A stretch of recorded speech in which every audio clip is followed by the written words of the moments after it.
মা বাবা কবর থেকে কাঁদছেন, সন্তান রে একটু কবরের দিকে আয়, আমার জন্য আল্লাহর কাছে কিছু চা। আল্লাহর নবী বলেন, উম্মত জীবিত ব্যক্তির জন্য যদি দোয়া করো, দোয়া তোমার কবুল হয় যদি তুমি মুমিন হও। মৃত ব্যক্তির জন্য দোয়া কবুল হয় যদি তুমি ইমানদার মুমিন হও। তুমি তোমার মাতা পিতার কবরের পাড়ে গিয়ে কবরস্থানকে সামনে রেখে যদি একটু কেঁদে কেঁদে বলতে পারো, রব্বির হামহুমা কামা রব্বায়ানি সগীরা। আরেকবার বলুন, রব্বির হামহুমা কামা।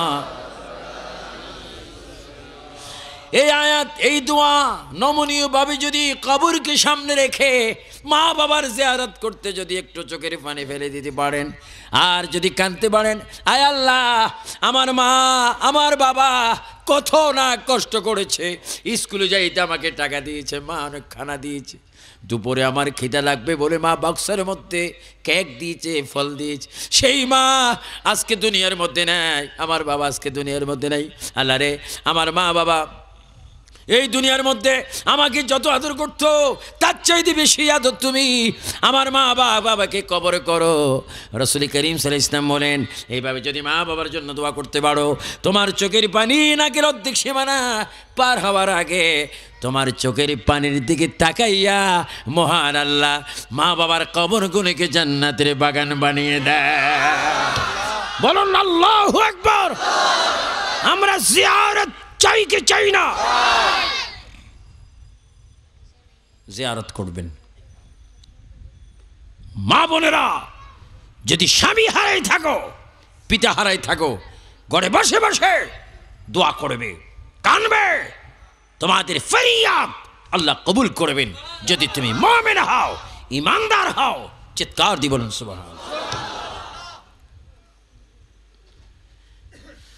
দুইজন ব্যক্তি তর্ক করতেছেন সিরিয়ায়, গৌসে পাক ওযু বানাচ্ছেন বাগদাদে, নবীজি শুয়ে আছেন মদিনাতুল মুনাওয়ারা, পৃথিবীর শ্রেষ্ঠ শহর। কি আমেরিকা, কি কানাডা, কি সিঙ্গাপুর, কি দুবাই, মদিনার তুলনায় ফেসাবের জায়গাও না।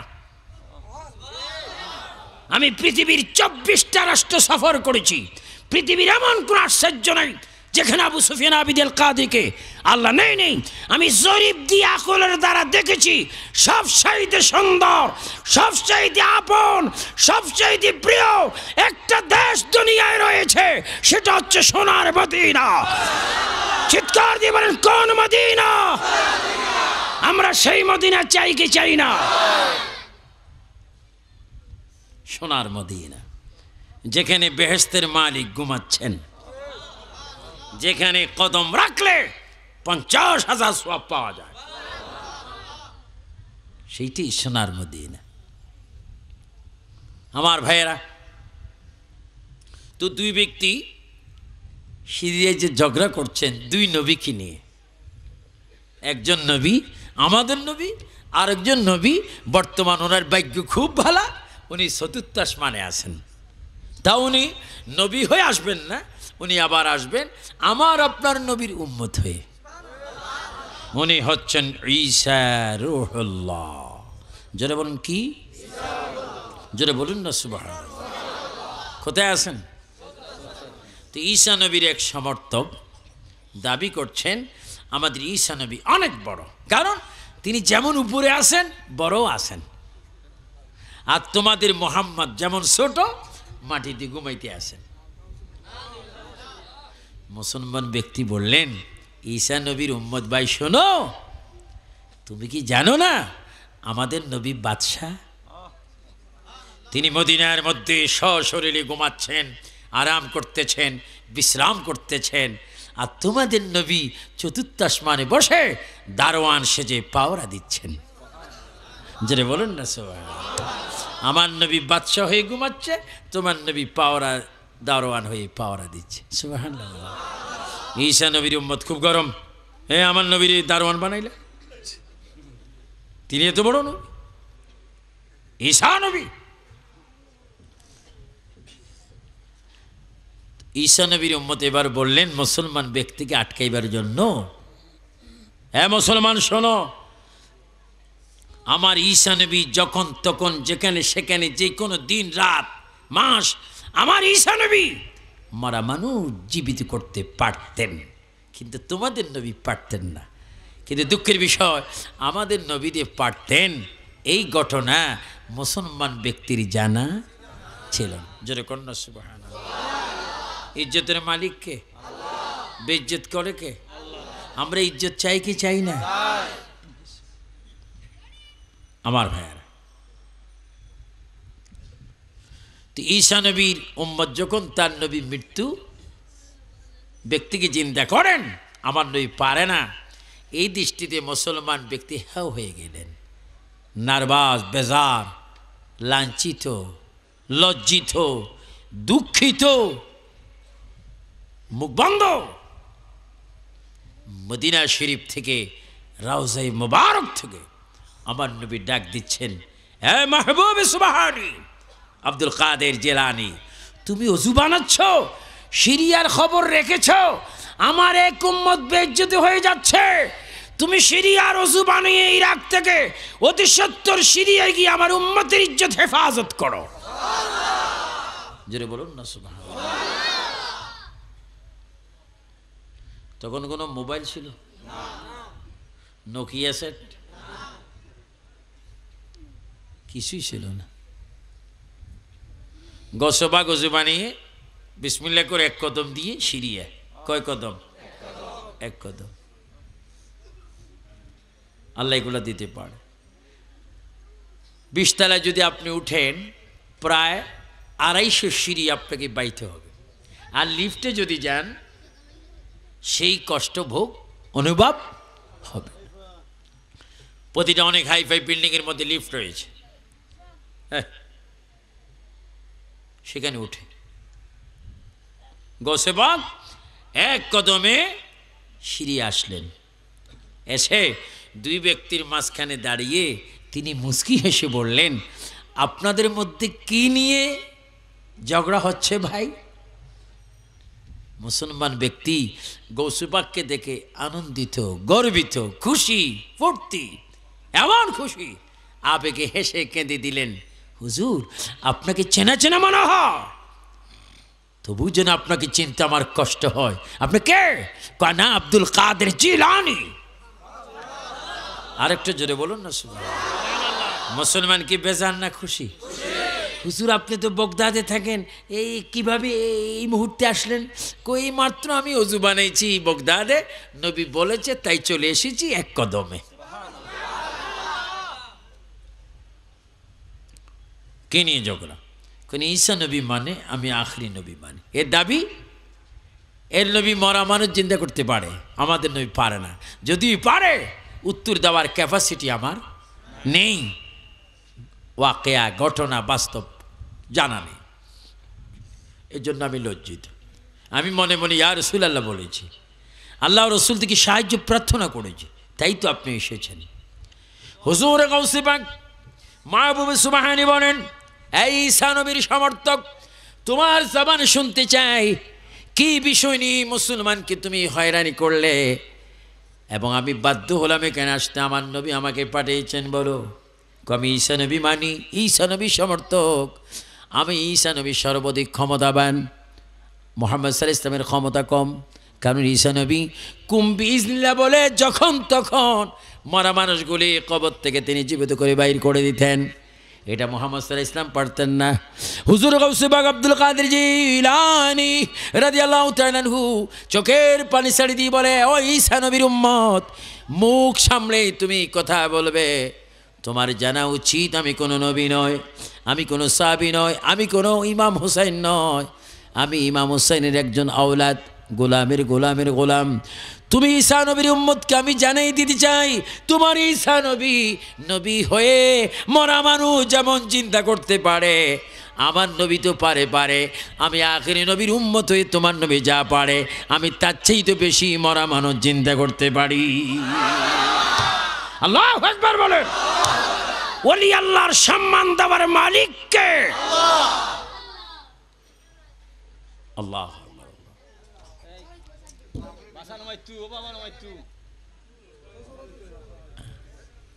আমার ভাইয়েরা, হ্যাঁ বেশি হয়ে যাচ্ছে।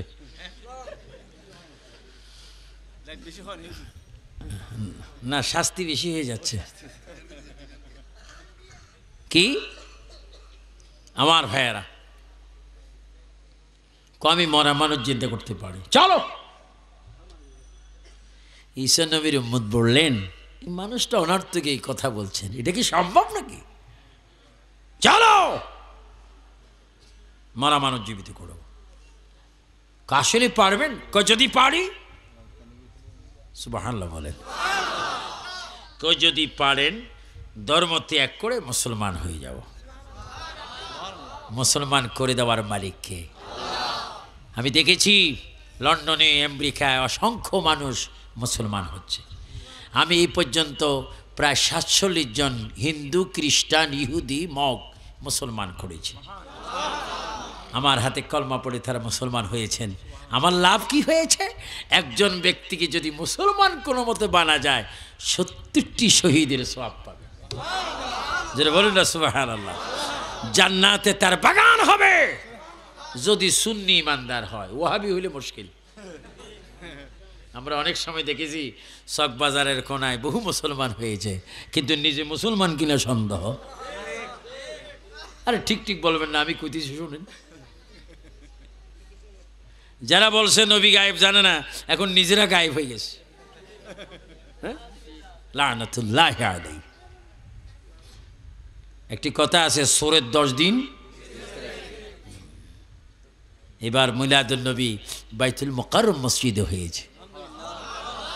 সরকারকে এদিকে ধন্যবাদ, যিনি ইসলামী ফাউন্ডেশনের পরিচালক, সাবেক চট্টগ্রামের দায়রা জজ শামীম মোহাম্মদ আফজাল সাহেব চট্টগ্রামের সাবেক দায়রা জজ ছিলেন। তিনি তার সুনির্দিষ্ট অভিজ্ঞতার কারণে এবার 15 দিন ব্যাপী বাইতুল মুকাররম মসজিদে মিলাদুন নবী করেছেন, ফাতিহা আজম করেছেন। এতে কি আমরা তাদেরকে কি বদদোয়া করবো না দোয়া করবো? আমরা জাতীয়ভাবে মিলাদুন নবী উদযাপিত হোক, এটা চাই কি চাই না?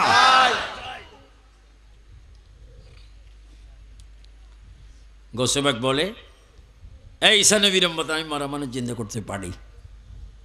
কাচ্চা দেখা যাবে। চলো, নিয়ে যাচ্ছেন। মরা মানুষ জিন্দা করবে কবর থেকে।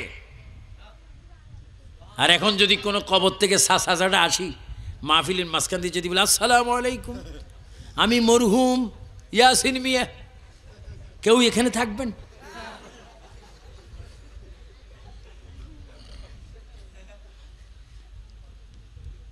আমার দাদাও যদি আসি বলে, নাতি রে 40 বছর সারা তোর কবরে আসি, আয় তোর একটু কবরে নিয়ে যাব, আমি চিৎকার দিব না? প্রিয় দেশবাসী, আন্তর্জাতিক বক্তারে বাসান।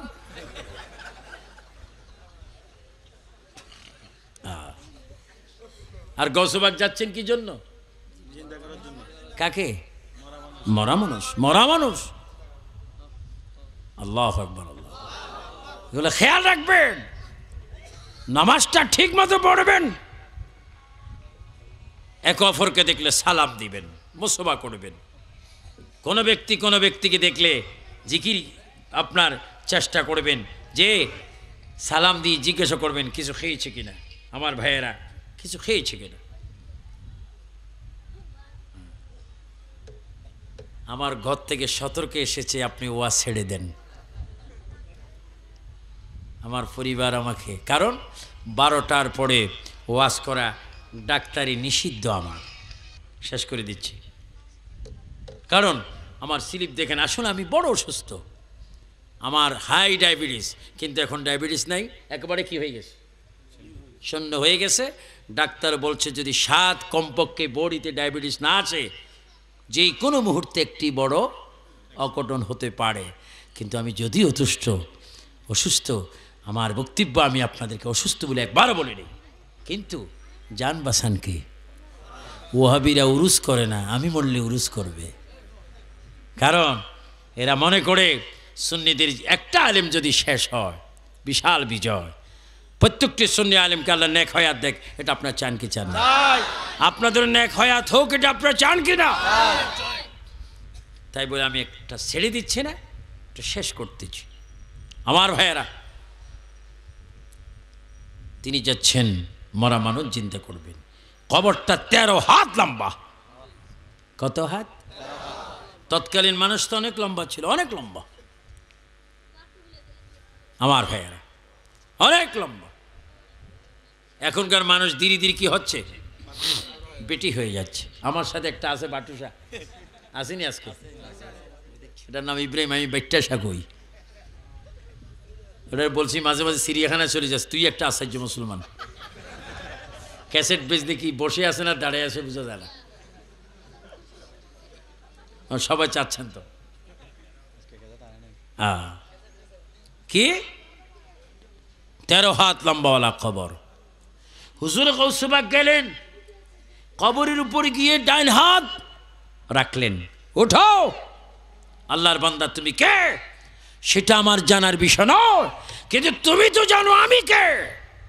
কবর থেকে বাইর হও।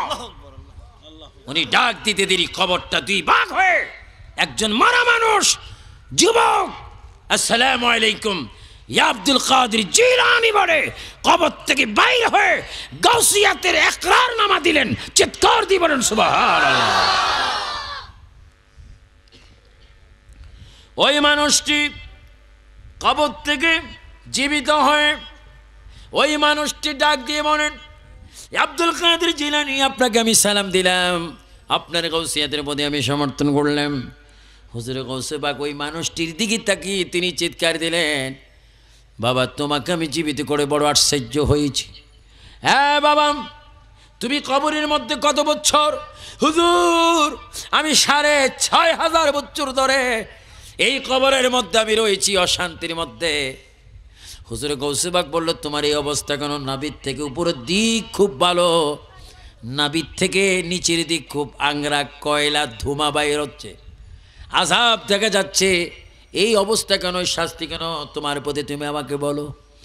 ওই মারা মানুষটি গৌসে পাককে কেঁদে কেঁদে বলেন, হুজুর, আমি দুনিয়ায় ছিলাম আকাশের নিচে, জমিনের উপরে সবচেয়ে বেশি আপন আমার মা জননীকে আমি বেশি আদর করতাম, আমার মাকে আমি বেশি বেশি শ্রদ্ধা করতাম। যেই দিক থেকে আসতাম কোনো না কোনো একটা ফল ফ্রুট আমার মায়ের জন্য আমি নিয়ে আসতাম। আমার মায়ের কপালে হাতে পায়েতে আমি চুমা খেতাম। আমার মা তো আদর করতো। আমি যতক্ষণ রাত্রে যেতাম না, আমার মা ঘরের দরজা দাঁড়িয়ে থাকতো। এমন আদরের মাকে আমি একদিন অন্যায় করেছি। কি করেছো? আমার স্ত্রীর কান কথা শুনে 2 পাও জোর করে আমার মায়ের বুকে লাথি মেরেছিলাম। ওই লাথি মারার কারণে 6500 বছর ধরে জাহান্নামের আগুন সাপ বিচ্ছু আমাকে কামড়াচ্ছে। হুজুর, আমি বড় কষ্টের মধ্যে আছি, আপনি আমাকে চিন্তা করেছেন, আল্লাহর শুকর আমি আদায় করলাম। হুজুর, আমার আর কবরে পাঠাবেন না, আমার মাকে একটু চিন্তা করেন। মাকে চিন্তা করিয়া তার কদম আমাকে একটু ফেলে দেন। আমার মা যদি আমাকে মাফ করে, আমার আল্লাহ রসুল আমাকে মাফ করে দিবে। জোরে বলুন সুবহানাল্লাহ, আল্লাহু আকবার। আমার যুবক বাবারা, ভাইরা, মা বাবা চাই কি চাই না? 2 হাত তুলে বলো, চাই কি চাই না? আল্লাহু আকবার বলো, আল্লাহু আকবার।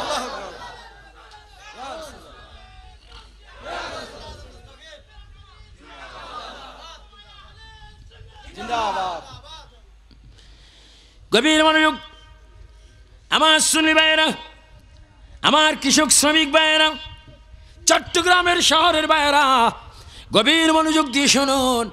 ওই মানুষটি যখন এইভাবে কাঁদতে লাগলেন, হুজুর গৌসে পাকের দয়া হয়ে গেল।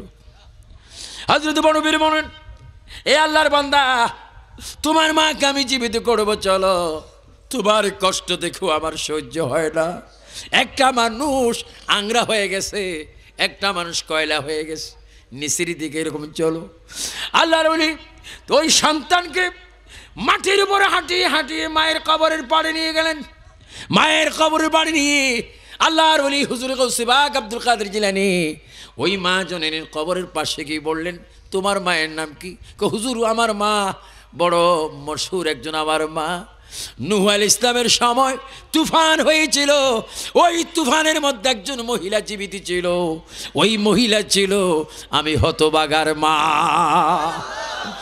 আল্লাহর ওলি হুজুর আব্দুল কাদের জিলানী ওই সম্মানিত মহিলার কবরের পাশে গিয়ে ডাক দিলেন, এ আল্লাহর বান্দি, আপনি একটু কষ্ট করে কবর থেকে বাইর হন।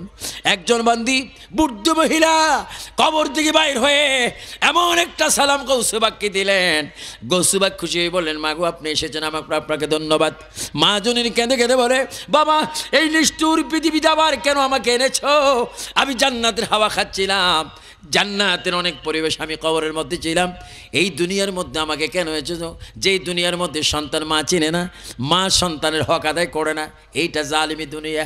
মা, আমি আপনাকে জীবিত করেছি, বড় একটা মুসিবতের সময় আপনাকে আমি ডাক দিয়েছি গো মা, আমার পিছের দিকে একটু নজর করে দেখেন, এই হতবাবা সন্তানকে আপনি চিনেন কিনা? মা চিৎকার দিয়ে বলে, আব্দুল কাদের, অন্য কিচ্ছু দেখাও, এই জালিমের মুখ তুমি আমাকে দেখাইও না।